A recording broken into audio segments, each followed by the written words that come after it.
Sarabjit movie ਬਹੁਤ ਲੋਕਾਂ ਨੇ ਪਸੰਦ ਕੀਤੀ, ਬਹੁਤ ਵਧੀਆ ਕਨਸੈਪਟ ਬਣਿਆ। ਕਿਵੇਂ ਮਨ ਦੇ ਵਿੱਚ ਖਿਆਲ ਆਇਆ ਸੀਗਾ ਕਿ ਸਰਬਜੀਤ ਮੂਵੀ ਜਿਹੜੀ ਹੈ, ਸਰਬਜੀਤ ਦੇ ਉੱਪਰ ਮੂਵੀ ਬਣਨੀ ਚਾਹੀਦੀ ਹੈ? ਬੇਸਿਕਲੀ ਸਰਬਜੀਤ ਦੇ ਉੱਪਰ ਮੂਵੀ ਸੀਗੀ ਜਾਂ ਕਿ ਉਹਦਾ ਕਨਸੈਪਟ ਕੋਈ ਹੋਰ ਸੀਗਾ? ਬਾਬਾ ਵਿੱਕੀ ਬਣ ਜਾਂਦਾ ਸੀ ਤੇ ਉੱਥੇ ਦੇਖਦਾ ਸੀ ਇੱਕ ਦਲਬੀਰ ਕੌਰ ਨਹੀਂ ਹੈ, ਬਹੁਤ ਸਾਰੀ ਦਲਬੀਰ ਕੌਰ ਹੈ। ਬੜੀਆਂ ਮਾਵਾਂ ਨੇ, ਬੜੀਆਂ ਭੈਣਾਂ ਨੇ ਜਿਨ੍ਹਾਂ ਦੇ ਬੱਚੇ, ਜਿਨ੍ਹਾਂ ਦੇ ਭਰਾ ਪਾਕਿਸਤਾਨ ਜੇਲ੍ਹ 'ਚ ਬੰਦ ਹੈਗੇ ਨੇ। ਮੈਂ ਜੈਪੁਰ ਦੇ ਆਸ-ਪਾਸ ਕਿਧਰੇ ਪਹੁੰਚਿਆ ਸੀ ਤੇ ਉਹਦਾ ਫੋਨ ਆਇਆ, ਮੈਨੂੰ ਕਹਿੰਦਾ ਜੀ ਟੀਵੀ ਲਾਓ। ਮੈਂ ਰੈਸਟੋਰੈਂਟ 'ਚ ਬੈਠੇ ਸੀ, ਮੈਂ ਟੀਵੀ ਲਾਇਆ ਤੇ ਉਹਦੀ ਖਬਰ ਚੱਲ ਰਹੀ ਸੀ ਕਿ ਜੇਲ੍ਹ में ਸਰਬਜੀਤ का हमला। ਸੋ ਮੈਂ ਟੁੱਟ ਗਿਆ, ਮੈਨੂੰ ਪਤਾ। ਮੈਂ ਫਿਰ ਉਹਦੇ ਬਾਅਦ ਅੰਮ੍ਰਿਤਸਰ ਕਿਸ ਤਰ੍ਹਾਂ ਆਇਆ। ਇਹ ਕਹਾਣੀ ਜਿਸ ਸਮੇਂ ਕਿ ਇੱਕ ਮੁਹਿੰਮ ਸੀ, ਉਹ ਸਾਰੇ ਫੈਮਿਲੀ ਮੈਂਬਰਸ ਮੇਰੇ ਵੱਲ ਦੇਖ ਰਹੇ ਸੀ ਕਿ ਵੀ ਸ਼ਾਇਦ ਕਹਾਣੀ ਆ ਜਾਏਗੀ ਤੇ ਸਭ ਕੁਝ ਠੀਕ ਹੋ ਜਾਏਗਾ। उनकी लाइफ 'ਚ बहुत बुरी हालत 'ਚ उस ਵੇਲੇ आ चुकी ਸੀ। मैं भी आ गया ਸੀ यार, मेरे भी सारे FD सब टूट गए थे, मेरे पैसे खत्म हो चुके ਸੀ। जिन्हें दी आवाज़ सरकार तक नहीं जा रही ਸੀ ਤੇ ਕੁਝ ਹਾਲੇ ਦੀ ਕੈਦ ਨੇ, ਉਹਨਾਂ ਦੇ ਰਿਸ਼ਤੇਦਾਰ। ਫਿਰ ਉਹਨਾਂ ਨੂੰ ਮੈਂ ਮਿਲਿਆ, ਉਹਨਾਂ ਦੇ ਇੰਟਰਵਿਊਜ਼ ਦਿੱਤੇ ਤੇ ਫਿਰ ਉਹ ਪਲਾਨ ਕੀਤਾ ਕਿ ਅਸੀਂ ਇੱਕ OTT ਵਾਸਤੇ ਪ੍ਰੋਗਰਾਮ ਬਣਾਵਾਂਗੇ ਜਿਹਦਾ ਨਾਮ ਹੋਵੇਗਾ ਵਿਕਟਿਮਸ ਆਫ ਬਾਰਡਰਸ। ਨੂੰ ਤਲਾਸ਼ ਰਹੇਗੀ ਕਿ ਪੰਜਾਬ ਦਾ ਹੀ ਕੋਈ OTT ਜਾਂ ਪੰਜਾਬ ਦਾ ਹੀ ਕੋਈ ਚੈਨਲ ਇਸ ਚੀਜ਼ ਨੂੰ ਕਰੇ, क्योंकि मैं इनिशियली ले रहा बॉम्बे बैठ के, ठीक है। क्योंकि ਸਰਬਜੀਤ ਵਾਲੇ ਮੈਂ ਬਹੁਤ ਪੇਨ ਦੇਖਿਆ ਸਰ, ਬਹੁਤ ਪੇਨ ਦੇਖਿਆ। ਮਤਲਬ ਕਿੰਨਾ ਮੁਸ਼ਕਿਲ ਸੀ ਮੈਨੂੰ ਸਭ ਨੂੰ ਸਮਝਾਉਣ ਵਾਸਤੇ ਕਿ ਸਰਬਜੀਤ ਦੀ ਕਹਾਣੀ ਕਿਹੜੀ ਚੀਜ਼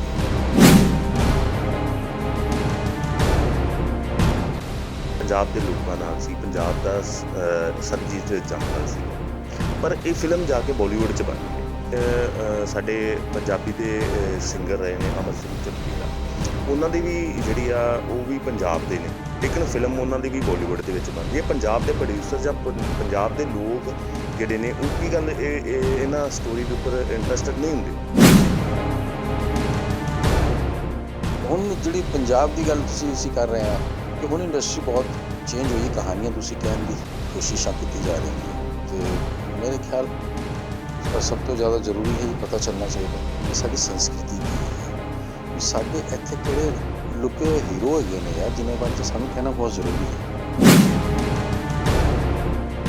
ਕਦੀ ਇੱਦਾਂ ਹੋਇਆ ਕਿ ਤੁਸੀਂ ਕੋਈ ਕਹਾਣੀ ਜਿਹੜੀ ਆ ਪੰਜਾਬੀ ਕਿਸੇ ਪ੍ਰੋਡਿਊਸਰ ਨੂੰ ਦਿੱਤੀ ਹੋਵੇ, ਦਿਖਾਈ ਹੋਵੇ ਔਰ ਉਹਨੂੰ ਦੱਸੀ ਹੋਵੇ ਤਾਂ ਉਹਨੇ ਨਾ ਕਰ ਦਿੱਤੀ ਹੋਵੇ ਕਿ ਇਹੋ ਜਿਹੀ ਆਡੀਅנס ਜਿਹੜੀ ਆ ਪੰਜਾਬ 'ਚ ਨਹੀਂ ਹੈ, ਜਾਂ ਇੱਦਾਂ ਦਾ ਕੁਝ ਹੋਇਆ, ਕਦੀ ਹੋਇਆ ਹੋਵੇ? ਮੇਰੀ ਇੱਕ ਹੋਰ ਪਿਕਚਰ ਹੈਗੀ ਹੈ Chandra Prakash Vora, the first Indian civilian who is a Sikh who climbed Mount Everest। ਪਰ ਤੁਹਾਡੇ ਮੈਂ ਗਰੰਟੀ ਨਾ ਕਹਿ ਸਕਦਾ, ਤੁਸੀਂ ਗੂਗਲ ਕਰਨਾ, ਅੱਧੇ ਦੇ ਲੋਕਾਂ ਨੂੰ ਨਹੀਂ ਪਤਾ ਹੋਏਗਾ।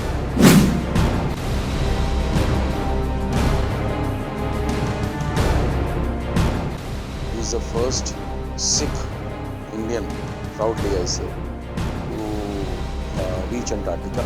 ਇਹਨਾਂ ਦੇ ਜਾਣ ਦੇ ਬਾਅਦ ਹੀ UNO 'ਚ ਇੰਡੀਆ ਨੂੰ ਜਗ੍ਹਾ ਮਿਲੀ ਸੀ।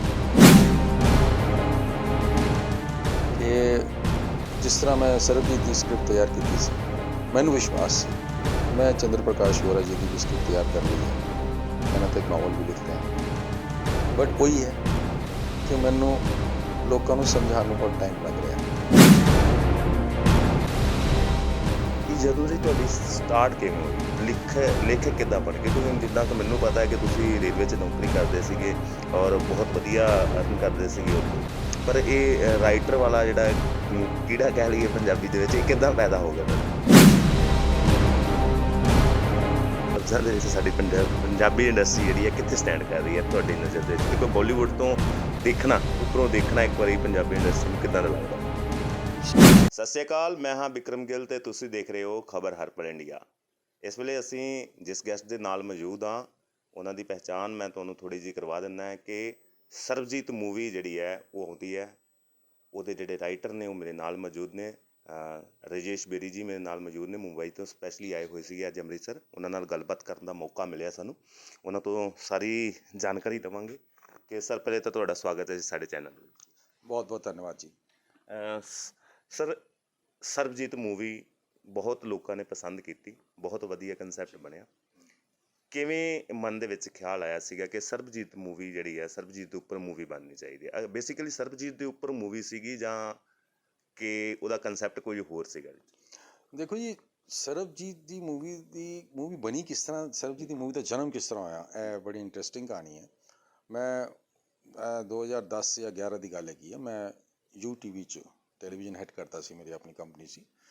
ਅਤੇ ਉੱਥੇ ਮੈਨੂੰ ਇੱਕ ਫ਼ੋਨ ਆਇਆ ਇੱਕ ਦਿਨ ਕਿ ਵੀ ਕੋਈ ਇੱਕ ਲੇਡੀ ਹੈ, ਉਹ ਤੁਹਾਨੂੰ ਮਿਲਣਾ ਚਾਹੁੰਦੀ ਕਿ ਉਹਨਾਂ ਦੇ ਬ੍ਰਦਰ ਜਿਹੜੇ ਪਾਕਿਸਤਾਨ 'ਚ ਕੈਦ ਨੇ। ਮੈਂ ਵੈਲਕਮ ਕੀਤਾ, ਬੁਲਾਓ ਜੀ। ਅਤੇ ਉਹ ਆਈ ਅਤੇ ਮੈਂ ਦੇਖਿਆ ਛੋਟੀ ਜਿਹੀ ਲੇਡੀ ਦਲਵੀਰ ਕੌਰ ਭੈਣ ਜੀ ਆਏ, ਅਤੇ ਨਾਲ ਉਹਨਾਂ ਦੀ ਬੇਟੀ ਸੀ ਸਰਬਜੀਤ ਦੀ ਸੁਪਨ, ਅਤੇ ਅੰਸਾਰ ਬਰਨੀ ਜੋ ਪਾਕਿਸਤਾਨ ਦੇ ਲਾਇਰ ਸੀ, ਉਹ ਆ ਕੇ ਬੈਠੇ। ਮੈਂ ਕਿਹਾ ਹਾਂਜੀ ਦੱਸੋ। ਉਹਨਾਂ ਨੇ ਕਿਹਾ ਜੀ ਅਸੀਂ ਨਾ, ਮੇਰਾ ਬ੍ਰਦਰ SSF ਪਾਕਿਸਤਾਨ 'ਚੋਂ ਫਸ ਗਿਆ ਹੈ ਅਤੇ ਮੈਂ ਮੂਵੀ ਬਣਾਉਣਾ ਚਾਹੁੰਦੀ। ਮੈਂ ਕਿਹਾ ਮੂਵੀ ਕਿਉਂ ਬਣਾਉਣਾ ਚਾਹੁੰਦੇ ਹੋ? ਕਿ ਤਾਂ ਕਿ ਨਾ ਮੂਵੀ ਦੇ ਜ਼ਰੀਏ ਲੋਕਾਂ ਨੂੰ ਅਸਲੀ ਕਹਾਣੀ ਪਤਾ ਚੱਲੇ ਅਤੇ ਮੈਕਸੀਮਮ ਤੋਂ ਮੈਕਸੀਮਮ ਲੋਕ ਜਿਹੜੇ ਉਹਨਾਂ ਦੇ ਨਾਲ ਜੁੜਨ ਔਰ ਇਸ ਮੁਹਿੰਮ 'ਚ ਉਹਨਾਂ ਦੇ ਨਾਲ ਸ਼ਾਮਿਲ ਹੋਣ ਤਾਂ ਕਿ ਸਰਬਜੀਤ ਨੂੰ ਉੱਥੋਂ ਛੁਡਵਾਇਆ ਜਾ ਸਕੇ। ਅਤੇ ਪਹਿਲੇ ਤਾਂ ਮੈਨੂੰ ਕੁਛ ਇੰਨੀ ਗੱਲ ਸਮਝ ਆਈ ਨਹੀਂ, ਅਤੇ ਮੈਂ ਕਿਹਾ ਠੀਕ ਹੈ। ਕਹਿੰਦੇ ਅਸੀਂ ਪੰਜਾਬੀ 'ਚ ਬਣਾਉਣਾ ਚਾਹੁੰਦੇ ਹਾਂ ਕਿ ਪੰਜਾਬੀਆਂ ਨੂੰ ਪਤਾ ਚੱਲੇ ਕਿ ਗੱਲ ਪੰਜਾਬੀਅਤ ਦੀ ਹੈ। ਅਤੇ ਮੈਂ ਬਾਹਰ ਨਿਕਲ ਕੇ ਰੋਨੀ ਸਕਰੂ ਵਾਲਾ ਨੂੰ ਮੈਂ ਫ਼ੋਨ ਕੀਤਾ। ਮੈਂ ਉਹਨਾਂ ਨੂੰ ਪੁੱਛਿਆ, ਮੈਂ ਕਿਹਾ ਇਸ ਤਰ੍ਹਾਂ ਜੀ ਪੰਜਾਬੀ 'ਚ ਫਿਲਮ ਹੈ, ਇਸ ਕਹਾਣੀ ਹੈਗੀ ਹੈ, ਮਤਲਬ ਸਾਡਾ ਕੀ ਸਟੇਟਸ ਹੈ? ਅਤੇ ਉਹਨਾਂ ਨੇ ਕਿਹਾ ਨਹੀਂ ਹਾਲੇ ਅਸੀਂ ਪੰਜਾਬੀ ਮੂਵੀ ਕੋਈ ਨਹੀਂ ਬਣਾ ਰਹੇ। ਅਤੇ ਮੈਂ ਵਾਪਸ ਕਮਰੇ 'ਚ ਆਇਆ ਆਪਣੇ, ਅਤੇ ਦਲਬੀਰ ਜੀ ਸਾਹਮਣੇ ਬੈਠੇ ਸੀ। ਮੈਂ ਹੱਥ ਜੋੜ ਕੇ ਕਿਹਾ, ਮੈਂ ਕਿਹਾ ਭੈਣ ਜੀ ਮੈਂ ਸੌਰੀ ਹਾਂ ਕਿ ਅਸੀਂ ਇਹ ਪਿਕਚਰ ਮੈਂ ਨਹੀਂ ਲਿਖ ਸਕਦਾ, ਕਿਉਂਕਿ ਮਤਲਬ ਹਾਲੇ ਸਾਡਾ ਐਸਾ ਕੋਈ ਪੰਜਾਬੀ ਪਿਕਚਰ ਬਣਾਉਣ ਦਾ ਕੋਈ ਐਸਾ ਇਰਾਦਾ ਨਹੀਂ ਹੈ। ਖੜੇ ਹੋ ਗਏ, ਚੱਲਣ ਲੱਗੇ, ਦਰਵਾਜ਼ੇ ਤੱਕ ਗਏ ਨੇ, ਅਤੇ ਮੁੜ ਕੇ ਮੈਨੂੰ ਕਹਿੰਦੇ ਨੇ ਕਿ ਵੀਰ ਜੀ ਤੁਹਾਡੇ ਘਰ ਕੌਣ ਕੌਣ ਹੈ? ਮੈਂ ਕਿਹਾ ਜੀ ਮੇਰਾ ਸਾਰਾ ਪਰਿਵਾਰ ਹੈ, ਮੰਮੀ ਪਾਪਾ ਹੈ, ਵਾਈਫ ਹੈ, ਬੱਚੇ हैं, सब है। ਕਹਿੰਦਾ ਬਸ ਇਹੀ ਆਸ਼ੀਰਵਾਦ ਦੇ ਕੇ ਜਾਂਦੀ ਹਾਂ ਕਿ ਤੁਹਾਡੇ ਤੋਂ ਕੋਈ ਆਪਣਾ ਪਿਛੜੇ ਨਾ। ਮੈਨੂੰ ਗੱਲ ਬੜੀ ਲੱਗ ਗਈ। ਮੈਂ ਅੱਧੇ ਦਰਵਾਜ਼ੇ 'ਚ ਹੀ ਉਹਨਾਂ ਦਾ ਹੱਥ ਫੜ ਲਿਆ। ਮੈਂ ਭੈਣ ਜੀ ਇੱਥੇ ਬੈਠੋ, ਮੈਂ ਕਹਾਣੀ ਲਿਖਾਂਗਾ। ਹੁਣ ਉਹ ਕਹਾਣੀ ਸੀ, ਪਿਕਚਰ ਨਹੀਂ ਸੀ, ਕਿਉਂਕਿ ਉਹ ਆਏ ਸੀ UTV 'ਚ ਮੇਰੇ ਕੋਲ ਪਿਕਚਰ ਬਣਾਉਣ ਵਾਸਤੇ, ਪਰ ਮੈਨੂੰ ਇੱਕ ਚੀਜ਼ ਰਿਅਲਾਈਜ਼ ਹੋਈ ਕਿ ਇਹ ਕਹਾਣੀ ਹੈ। ਮੈਂ ਫਿਰ ਉਹਨਾਂ ਨੂੰ ਮਿਲਣਾ ਸ਼ੁਰੂ ਕੀਤਾ, ਉਹਨਾਂ ਨੂੰ ਸਮਝਣਾ ਸ਼ੁਰੂ ਕੀਤਾ, ਉਹਨਾਂ ਨੂੰ ਜਾਣਿਆ। ਮੈਂ ਵਿੱਕੀ ਪਿੰਡ ਆਇਆ, ਮੈਂ ਵਿੱਕੀ ਪਿੰਡ ਕਦੀ ਸੁਣਿਆ ਨਹੀਂ ਸੀ। ਮੈਂ ਤਾਂ ਅੰਮ੍ਰਿਤਸਰ ਆ ਕੇ ਚਲਾ ਜਾਂਦਾ ਸੀ, ਅੰਮ੍ਰਿਤਸਰ ਗੋਲਡਨ ਟੈਂਪਲ ਮੱਥਾ ਟੇਕਿਆ ਜਾਂ ਵਾਹਗਾ ਬਾਰਡਰ ਗਏ, ਮੈਂ ਤਾਂ ਨਹੀਂ ਹੁੰਦਾ ਸੀ। ਫਿਰ ਵਿੱਕੀ ਪਿੰਡ ਗਿਆ, ਉਹਨਾਂ ਦੇ ਹਾਲਾਤ ਦੇਖੇ, ਸਭ ਦੇਖੇ, ਅਤੇ ਮੈਨੂੰ ਉਹ ਮੇਰੇ ਖਿਆਲ ਤਦ 18 ਸਾਲ ਤੋਂ ਸਟਰਗਲ ਕਰ ਰਹੇ ਸੀ, 2010 ਦੀ ਗੱਲ ਹੈ। ਅਤੇ ਉੱਥੇ ਮੈਨੂੰ ਰਿਅਲਾਈਜ਼ ਹੋਇਆ ਕਿ ਸਰ ਇਹ ਕਹਾਣੀ ਸਰਬਜੀਤ ਦੀ ਨਹੀਂ ਹੈ, ਸਰਬਜੀਤ ਤੇ ਕੈਦ ਹੈ ਉੱਥੇ। ਇਹ ਕਹਾਣੀ ਇਸ ਭੈਣ ਦੀ ਹੈ, ਇਸ ਔਰਤ ਦੀ ਹੈ ਜਿਹੜੇ ਆਪਣੇ ਸਾਰੇ ਰਿਸ਼ਤੇ ਸੁੱਖ ਤਿਆਗ ਕੇ ਸਿਰਫ ਆਪਣੇ ਭਰਾ ਨੂੰ ਵਾਪਸ ਲੈਣਾ ਚਾਹੁੰਦੀ। ਉਹਦੇ ਵਾਸਤੇ ਉਹ ਕਿਤੇ ਵੀ ਜਾ ਸਕਦੀ ਹੈ, ਕਿਤੇ ਨਾਲ ਵੀ ਗੱਲ ਕਰ ਸਕਦੀ, ਕੁਛ ਵੀ ਕਰ ਸਕਦੀ। ਉਹਨੂੰ ਜਿੱਥੇ ਕਹੋ ਭੈਣ ਜੀ ਉੱਥੇ ਜਾਣਾ ਤੁਸੀਂ, ਉੱਥੇ ਸ਼ਾਇਦ ਤੁਹਾਨੂੰ ਕੋਈ ਹੋਪ ਹੋਏਗੀ। ਉਹਨਾਂ ਨੇ ਕੋਈ ਨੇਤਾ ਨਹੀਂ ਛੱਡਿਆ, ਕੋਈ ਦਰ ਨਹੀਂ ਛੱਡਿਆ, ਕੋਈ ਮਤਲਬ ਪੀਰ, ਕੋਈ ਗੁਰਦੁਆਰਾ, ਕੋਈ ਮੰਦਿਰ, ਕੁਛ ਨਹੀਂ ਛੱਡਿਆ। ਉਹਨੇ ਹਰ ਜਗ੍ਹਾ ਜਾ ਕੇ ਦੁਆ ਮੰਗੀ। ਮੈਂ ਕਿਹਾ ਯਾਰ ਬੜੀ ਮਜ਼ੇਦਾਰ ਗੱਲ ਮੈਨੂੰ ਯਾਦ ਆਈ ਕਿ ਬਚਪਨ ਤੋਂ ਲੈ ਕੇ ਅਸੀਂ ਇਹ ਸੁਣਦੇ ਹਾਂ ਕਿ ਜੀ ਭਾਈ ਬਹਿਨ ਕੋ ਰੱਖੜੀ ਬਾਂਧਤਾ ਹੈ, ਔਰ ਉਹਦੇ ਬਾਅਦ ਉਹਨੂੰ ਆਸ਼ਵਾਸਨ ਦਿੰਦਾ ਹੈ ਕਿ ਮੈਂ ਤੇਰੀ ਰੱਖਿਆ ਕਰਾਂਗਾ। ਉਹਨਾਂ ਦੇ ਥੈਲੇ 'ਚ 18 ਰੱਖੜੀਆਂ ਦੇਖੀ ਮੈਂ ਕਿਹਾ ਭੈਣ ਜੀ ਕੀ ਇਹ? ਕਹਿੰਦੇ ਜਦ ਤੋਂ ਮੇਰਾ ਵੀਰ ਗਿਆ ਹੈ, ਰੋਜ਼ ਹਰ ਸਾਲ ਇੱਕ ਮੈਂ ਰੱਖੜੀ ਜਿਹੜੀ ਹੈ ਉਹ ਮੈਂ ਰੱਖਦੀ ਹਾਂ ਕਿ ਜਦ ਵਾਪਸ ਆਏਗਾ ਤਾਂ ਮੈਂ ਕਰਾਂਗੀ। ਅਤੇ ਇੱਥੇ ਮੈਂ ਦੇਖਿਆ ਕਿ ਇੱਕ ਭੈਣ ਉਹ ਫਰਜ਼ ਨਿਭਾ ਰਹੀ ਸੀ ਇੱਕ ਵੀਰ ਦੇ ਰਕਸ਼ਾ ਵਾਲਾ। ਉੱਥੋਂ ਮੈਂ ਕਹਾਣੀ ਲਿਖਣੀ ਸ਼ੁਰੂ ਕੀਤੀ। ਮੈਂ ਫਿਰ ਸਮਝਿਆ, ਉਹਨਾਂ ਨੂੰ ਸਮਝਣਾ ਸ਼ੁਰੂ ਕੀਤਾ, ਫਿਰ ਉਹਨਾਂ ਦੀ ਕਹਾਣੀ, ਉਹਨਾਂ ਦਾ ਬੈਕਗਰਾਊਂਡ ਜਾਣਿਆ, ਕਿਸ ਤਰ੍ਹਾਂ ਹੋਇਆ ਸੀ, ਕਿਸ ਤਰ੍ਹਾਂ ਸ਼ੁਰੂਆਤ ਹੋਈ ਸੀ, ਫਿਰ ਉਹਨਾਂ ਦਾ ਦਰਦ ਸਮਝਿਆ। ਕਿਉਂਕਿ ਮੈਨੂੰ ਲੱਗਿਆ ਇਹ ਜਿਹੜਾ ਮੈਸੇਜ ਹੈ ਨਾ, ਹਰ ਭੈਣ ਨੂੰ ਜਾਣਾ ਚਾਹੀਦਾ, ਹਰ ਭਰਾ ਨੂੰ ਜਾਣਾ ਚਾਹੀਦਾ। ਇਹ ਇਮੋਸ਼ਨ ਹੈ, ਕਹਾਣੀ ਤੋਂ ਜ਼ਿਆਦਾ ਇਹ ਇਮੋਸ਼ਨ ਹੈ। ਔਰ ਜੋ ਖਾਸ ਕਰ ਮਤਲਬ ਸਾਡੇ ਵਰਗੇ ਲੋਕਾਂ 'ਚ ਹੁੰਦੇ ਨੇ, ਅਤੇ ਇਮੋਸ਼ਨਸ ਜਿਹੜੇ ਹੈ ਨਾ, ਜਿਹਦੇ ਮਾਇਨੇ ਅਸੀਂ ਬੱਚਿਆਂ ਨੂੰ ਸਮਝਾਉਂਦੇ ਹਾਂ, ਉਹਨਾਂ ਨੂੰ ਬੜੇ ਕਲੀਅਰ ਸਮਝ ਆਉਣੇ ਚਾਹੀਦੇ ਨੇ, ਜਨਰੇਸ਼ਨ ਨੂੰ ਸਮਝ ਆਉਣਾ ਚਾਹੀਦਾ। ਸੇ ਉਹਦੀ ਸਟਰਗਲ ਜਿਹੜੀ ਹੈ ਭੈਣ ਦੀ, ਉਸ ਨੂੰ ਦਰਸਾਉਂਦੇ ਹੋਏ ਮੈਂ ਪਿਕਚਰ ਨੂੰ ਸ਼ੁਰੂ ਕੀਤਾ ਇਸ ਕਹਾਣੀ ਨੂੰ। ਜਦੋਂ ਇਹ ਫਿਲਮ ਕੰਪਲੀਟ ਕਦੋਂ ਹੋਈ? ਕਿਉਂਕਿ ਤੁਸੀਂ ਕਾਫੀ ਦੇਰ ਉਹਨਾਂ ਦੇ ਨਾਲ ਰਹੇ ਹੋਵੋਗੇ, ਔਰ ਇਹ ਜਿਹੜੀ ਫਿਲਮ ਕੰਪਲੀਟ ਹੁੰਦੀ ਹੈ ਕਿ ਉਹਨਾਂ ਦੇ ਜਿਉਂਦੇ ਜੀ ਹੋ ਗਈ ਸੀ, ਜਾਂ ਉਹਨਾਂ ਦੇ ਜਦੋਂ ਡੈਥ ਦੀ ਖਬਰ ਆਉਂਦੀ ਹੈ, ਜਾਂ ਕਿਸ ਤਰੀਕੇ ਨਾਲ ਇਹ ਕੰਪਲੀਟ ਹੁੰਦੀ ਹੈ? ਇਹਦੇ ਵਿੱਚ ਵਿਚਾਲੇ ਕਿੰਨੀਆਂ ਕੁ ਮੁਸ਼ਕਲਾਂ ਦਾ ਸਾਹਮਣਾ ਕਰਨਾ ਪਿਆ, ਇਹ ਵੀ ਥੋੜਾ ਦਰਸ਼ਕਾਂ ਨੂੰ ਦੱਸੋ। देखो क्या है, मैं तो सिर्फ एक ब्रिज बनया देखो जी, क्योंकि कहानी तो दलबीर जी की सी, ठीक है, उन्होंने स्ट्रगल की सी, बट एक उन्होंने एक प्लेटफॉर्म चाहिए सी, दैट इज़ बॉलीवुड का प्लेटफॉर्म चाहिए सी कि जो इस कहानी ਨੂੰ फिल्मी पर्दे ते उतारन वास्ते जो समझ सके, तो मैं उन्होंने ब्रिज बनया एक, तो उन्होंने कॉन्फिडेंस दिता, तो मैं जगह जगह घूमता सी, सब हर प्रोडक्शन हाउस च जांदा सी कहानी ਨੂੰ ਲੈ ਕੇ, मतलब छोटे छोटा प्रोड्यूसर ਵੱਡੇ ਤੋਂ ਵੱਡਾ प्रोड्यूसर सब ਦੇ ਕੋਲ ਜਾਂਦਾ ਸੀ, ਪਰ ਥੋੜਾ ਜਿਹਾ ਦੁੱਖ ਹੋ ਰਿਹਾ ਸੀ ਮੈਨੂੰ ਕਿ ਨਾ ਕੋਈ ਉਸ ਇਮੋਸ਼ਨ ਨੂੰ ਸਮਝ ਨਹੀਂ ਪਾ ਰਿਹਾ ਸੀ। ਜਿਸ ਤਰ੍ਹਾਂ ਅਗਰ मतलब कोई न्यूज़ च धमाका होना चाहिए जी, मैं कही कहानी है यार, एक पेन है एक सिस्टर दी, धमाका किस पर मैं हार नहीं मननी। क्यों नहीं मननी? मेरी इंस्पिरेशन सी दलबीर कौर जी। मैं कहा जिस लेडी ने 18 साल 19 साल हार नहीं मननी, मैं 3 साल 4 किस तरह मन जावा? सो वो मेरे वास्ते एक ट्रेनिंग सी, या मेरे वास्ते मार्गदर्शन सी, जो मैनू खड़ा रखा। फिर मैं एक बहुत बड़े प्रोडक्शन हाउस च गया, तो उन्होंने मैंने कहा कि कहानी का ना क्लाइमैक्स नहीं है, क्योंकि सरबजीत हाले जेल च सी। मैं कहा ये इंतज़ार है, कहना इंतज़ार नहीं, एंड नहीं है फिल्म का। चलो फिर जी एक खबर आई जी कि सरबजीत छुट रहे हैं, तो ढोल बज गए, सब कुछ हो गया, न्यूज़ आ गई, न्यूज़ चैनल आ गए, हाँ भाई सरबजीत छुट रहे। मैं कहा भैन जी सरबजीत छुट रहे। मैं प्रोड्यूसर को गया, मैं कहा सर सरबजीत छुट रहे, उन्हें आ गया, एंड आ गया। कहता ठीक है जी, एंड आ गया, तो फिल्म बनाने। तो बड़े खुश होए, मैं ਅੰਮ੍ਰਿਤਸਰ आ गया। ਉਹ ਅੰਮ੍ਰਿਤਸਰ ਪਹੁੰਚਿਆ ਤੇ ਪਤਾ ਚੱਲਿਆ ਸਰਬਜੀਤ ਨਹੀਂ ਛੁੱਟੇ ਜੀ, ਉਹ ਕੋਈ ਦੂਸਰੇ ਨਾਂ ਦਾ ਬੰਦਾ ਛੁੱਟ ਗਿਆ। ਤੇ ਉਹ ਖੈਰ ਉਹ ਪੋਲੀਟੀਕਲ ਕੀ ਰੀਜ਼ਨਿੰਗ ਸੀ, ਮੈਂ ਉਹਦੇ 'ਚ ਨਹੀਂ ਜਾਣਾ ਚਾਹੁੰਦਾ, ਬਟ ਕਹਾਣੀ ਦੇ ਤੌਰ 'ਤੇ ਮੈਨੂੰ ਐਂਡ ਨਹੀਂ ਮਿਲਿਆ। ਫਿਰ ਗੜਬੜ ਹੋ ਗਈ, ਫਿਰ ਦਿਲ ਟੁੱਟ ਗਿਆ, ਵਾਪਸ ਆ ਗਏ। ਫਿਰ ਹੌਸਲਾ ਦਿੱਤਾ, ਭੈਣ ਜੀ ਕੋਈ ਗੱਲ ਨਹੀਂ, ਅਸੀਂ ਹਾਰ ਨਹੀਂ ਮੰਨਣੀ, ਆਪਾਂ ਹਾਰ ਨਹੀਂ ਮੰਨਾਂਗੇ। ਮੈਂ ਹਾਰ ਨਹੀਂ ਮੰਨੀ। ਤੇ ਇਸ ਦੌਰਾਨ ਨਾ ਹੁਣ ਫਿਲਮ ਤੋਂ ਜ਼ਿਆਦਾ ਨਾ ਇੱਕ ਮੁਹਿੰਮ ਬਣ ਗਈ ਸੀ ਮੇਰੇ ਵਾਸਤੇ ਵੀ, ਕਿਉਂਕਿ ਮੇਰਾ ਵੀ ਇੱਕ ਇੱਛਾ ਸੀ ਕਿ ਮੈਂ ਨਾ ਉੱਥੇ ਜਦ ਗਿਆ ਤੇ ਮੈਂ ਕੀ ਦੇਖਿਆ, ਜਦ ਮੈਂ ਵਾਰ-ਵਾਰ ਵਿੱਕੀ ਪਿੰਡ ਜਾਂਦਾ ਸੀ ਤੇ ਉੱਥੇ ਦੇਖਦਾ ਸੀ ਇੱਕ ਦਲਬੀਰ ਕੌਰ ਨਹੀਂ ਹੈ, ਬਹੁਤ ਸਾਰੀ ਦਲਬੀਰ ਕੌਰ ਹੈ। ਬੜੀਆਂ ਮਾਵਾਂ ਨੇ, ਬੜੀਆਂ ਭੈਣਾਂ ਨੇ, ਜਿਨ੍ਹਾਂ ਦੇ ਬੱਚੇ, ਜਿਨ੍ਹਾਂ ਦੇ ਭਰਾ ਪਾਕਿਸਤਾਨ ਜੇਲ੍ਹ 'ਚ ਬੰਦ ਹੈਗੇ ਨੇ। ਤੇ ਮੈਨੇ ਕਿਹਾ ਇਹ ਤੇ मैं किसी ऐसी ऑर्गेनाइजेशन बिलोंग नहीं करता कि मैं ऐसा कोई कदम उठा सका, बट एक राइटर होने के तौर पर मेरे को कलम की ताकत सी। तो मैं कहा इनू मैं पूरा 100% इस्तेमाल करना। फिर थोड़े दिनों बाद खबर आई जी हुण पक्का है सरबजीत छुट रहे, न्यूज़ आ गई, कन्फर्म आ गया, डेट भी आ गई, सब कुछ आ गया। हुण तद तक ही सी पिक्चर जो है ना शिफ्ट होती जा रही सी, कभी किसी कोल, कभी किसी कोल, कभी प्रोड्यूसर कोल। हुण ये जिहड़ी न्यूज़ आउण लग गई, ਉਹਦੇ ਤੇ ਨਾ ਹੁਣ ਸਭ ਨੂੰ मतलब ਜਿਹੜੀ ਨਿਊਜ਼ ਜਿਹੜੀ ਸੀ ਉਹ ਹੁਣ ਜਿਹਨੂੰ ਕਹਿੰਦੇ ਮਸਾਲਾ, ਬੜੇ ਬੜੇ ਪ੍ਰੋਡਿਊਸਰ ਨੂੰ ਮਸਾਲਾ ਮਿਲਣ ਲੱਗ ਗਿਆ। ਹੁਣ ਇਹ ਲਾਈਮਲਾਈਟ 'ਚ ਆ ਗਈ ਪਿਕਚਰ, ਹੁਣ ਲੋਕੀ ਇੰਟਰਸਟ ਲੈਣ ਲੱਗ ਗਏ स्टोरी ਦੇ ਵਿੱਚ। ਉਹ ਮੈਨੂੰ फ़ोन आने लगे, रईस आप इसका मुझे बताइए, इसका एंड क्या है, एंड क्या। मैं कहा बस आ गया एंड, मैं जा रहा हूँ। तो उस दिन खबर आई, तो उस दिन मैंने याद है कि जब डेथ हुई उन्होंने, तो मैं ਅੰਮ੍ਰਿਤਸਰ आने लगा, तो बहुत टिकट बहुत महंगी सी हवाई जहाज़ की, तो मिल नहीं रही सी। तो मेरा दिल नहीं मन रहा, मैं अपनी गड्डी चुकी, मैं खुद ही ड्राइव करने लग गया बॉम्बे तो। मैं जयपुर के आस पास किधर पहुंचा सी, तो फोन आया मैंने, कहता जी टीवी लाओ। मैं रेस्टोरेंट बैठा था, मैं टीवी लाया तो खबर चल रही सी कि जेल में सरबजीत पर हमला। सो मैं टुट गया, मैंने पता। मैं फिर उसके बाद अमृतसर किस तरह आया, मैं चंडीगढ़ पहुंचा, तब तक फिर वो डेथ हो गई, वो लैन चले गए। फिर मैं साढ़े एक दोस्त है ने सविंदर सिंह जी, हाँ ਉਹ ਜਿਹੜੇ ਸਾਰੇ ਸਾਨੂੰ ਹੈਲਪ ਕਰਦੇ ਸੀ, ਅਤੇ ਮੈਂ ਉਹਨਾਂ ਨੂੰ ਫ਼ੋਨ ਕੀਤਾ, ਅਤੇ ਉਹ ਕਹਿੰਦੇ ਜੀ ਬੇਰੀ ਸਾਹਿਬ ਹਾਲੇ ਨਾ ਆਓ, ਬਹੁਤ ਰਸ਼ ਹੈਗਾ। ਮੈਂ ਫਿਰ ਇੱਥੇ ਹੀ ਅੰਮ੍ਰਿਤਸਰ ਹੋਟਲ 'ਚ ਹੀ ਰੁਕਿਆ। ਫਿਰ ਜਦ ਭੀੜ ਛੱਡ ਗਈ, ਚੌਥੇ 'ਤੇ ਗਿਆ ਮੈਂ, ਅਤੇ ਬਸ ਉੱਥੇ ਜੋ ਵੀ ਮੈਂ ਦੇਖਿਆ, ਸਾਰੇ ਰੋਣ ਲੱਗ ਗਏ, ਜੋ ਹਾਲਾਤ ਬਹੁਤ ਖਰਾਬ ਸੀ। ਉਹ ਹਾਲਾਤ ਦੇਖ ਕੇ ਨਾ ਮੈਨੂੰ ਇੰਝ ਲੱਗਿਆ ਕਿ ਮੇਰਾ ਆਪਣਾ ਕੋਈ ਚਲਾ ਗਿਆ, ਅਤੇ ਉਹ ਜਿਹੜਾ जोश सी ना नसन का पिक्चर, मैनू हुण अपने ते यकीन नहीं रहा कि लगता यार मैं भी हार गया। जिस दलबीर कौर जी फैमिली हार गई, मैं भी शायद हार गया। डेथ तो बाद दी गल है। डेथ के बाद की गल है। ਕਿਉਂਕਿ ਉਹਨਾਂ ਦੀ ਮੁਹਿੰਮ ਸੀ ਸਰਬਜੀਤ ਨੂੰ ਛੁਡਵਾਉਣਾ ਤੇ ਮੇਰੀ ਮੁਹਿੰਮ ਸੀ ਇਹ ਫਿਲਮ ਨੂੰ ਦੁਨੀਆ ਸਾਹਮਣੇ ਲਿਆਉਣਾ, ਕਹਾਣੀ ਨੂੰ ਦੁਨੀਆ ਸਾਹਮਣੇ ਲਿਆਉਣਾ। ਉਹ ਮੈਨੂੰ ਲੱਗਾ ਮੈਂ ਕਿਹਾ ਯਾਰ ਮੈਂ ਵੀ ਹਾਰ ਗਿਆ। ਤੁਹਾਨੂੰ ਲੱਗਾ ਕਿ ਹੁਣ ਤੇ ਕੋਈ ਇਸ ਸਟੋਰੀ ਦਾ ਕੋਈ ਬੈਨੀਫਿਟ ਨਹੀਂ ਮਿਲੇਗਾ ਦਲਬੀਰ ਕੌਰ ਨੂੰ ਵੀ ਨਹੀਂ, ਸਰਬਜੀਤ ਕੌਰ ਨੂੰ ਵੀ। ਬਿਲਕੁਲ। ਹਾਂ, ਤੇ ਉਹ ਉਹਨਾਂ ਦਾ ਮੈਨੂੰ ਲੱਗਾ ਕਿ ਜੀ ਉਹਨਾਂ ਦਾ ਬੈਨੀਫਿਟ ਕਿਸੇ ਨੂੰ ਮਿਲਣਾ ਨਹੀਂ ਹੈ।